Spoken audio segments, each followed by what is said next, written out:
प्रभु यीशु मसीह के नाम से और एक बार आप सब लोगों को मैं धन्यवाद देता हूं। आज एक विशेष दिन है, क्रिसमस। आप लोगों को क्रिसमस की बहुत बहुत शुभकामनाएं।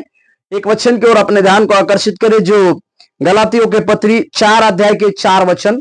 गलातियों की पत्री 4 अध्याय 4 वचन। परंतु जब समय पूरा हुआ तो परमेश्वर ने अपने पुत्रों को भेजा जो स्त्री से जन्मा और व्यवस्था के अधीन उत्पन्न हुआ।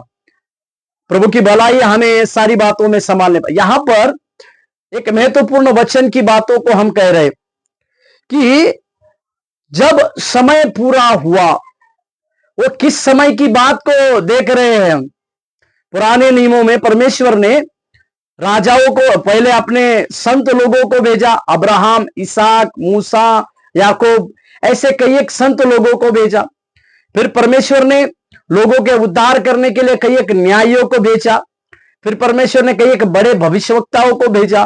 फिर परमेश्वर ने कई एक छोटे भविष्यवक्ताओं को भेजा। परंतु जब मलाकी की पत्री जो पुराने नियमों में आखिरी किताब है, उसके बाद परमेश्वर ने 400 साल तक किसी से भी बातें नहीं की।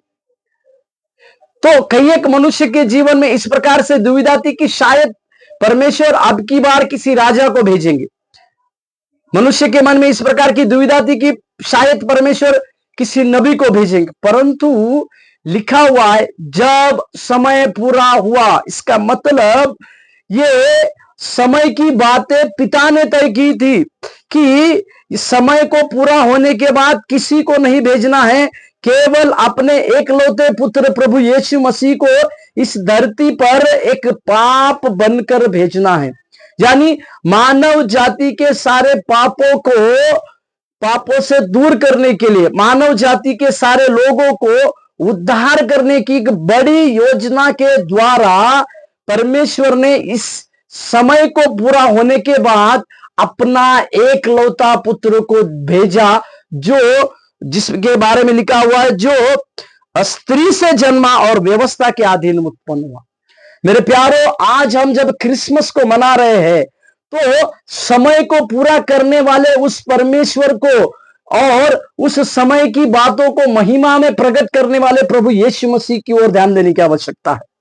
यीशु मसीह का जन्म व्यवस्था की बातों को पूरा करने के लिए ही हुआ था। इस बातों को हम समझने पाए और आखिरी तक, क्रूस की बातों तक प्रभु यीशु मसीह अपने पिता के आज्ञाकारी रहे। इसी के लिए जब हम इस क्रिसमस को मना रहे तो हमें एक विचार की आवश्यकता है कि परमेश्वर ने अपने एकलौते पुत्र को इस धरती पर भेजा ताकि लोग उनके द्वारा उद्धार पा सके, लोग उनके द्वारा अनंत जीवन की बातों को पा सके। उसी को क्रिसमस के रूप में आज हम मनाते हैं।